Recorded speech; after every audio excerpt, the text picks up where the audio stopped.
আসসালামু আলাইকুম। আমি শাহনাজ কিচেন হাউস থেকে আপনাদেরকে স্বাগত। যারা নতুন রাঁধুনি তারাও রান্না করতে পারবে রাইস কুকারে খুব সহজেই। 1/2 কেজি পোলাও চাল নিয়েছি, ভালো করে ধুয়ে পরিষ্কার করে। লং, এলাচ, দারচিনি, তেজপাতা দিয়ে দিলাম।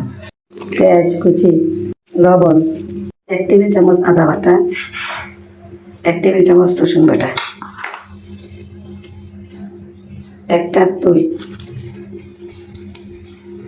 এবার ভালো করে মিক্স করে নিলাম। এই কাপ দিয়ে আমি 2 কাপ চাল দিয়েছি। এবার আমি 4 কাপ পানি দিব। পোলাও রান্না করার সহজ টিপস: 1 কাপ চাল দিলে 2 কাপ পানি দিবেন, অর্থাৎ ডাবল পানি দিবেন। রাইস কুকার ওপেন করে দিলাম।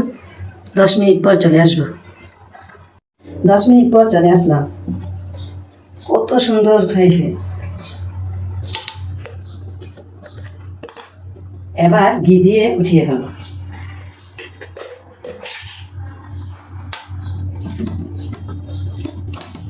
রাইস কুকারে সবাই রান্না করতে পারবে, যে না পারে সেও পারবে। একদম ঝরঝরা পোলাও হয়ে গেল।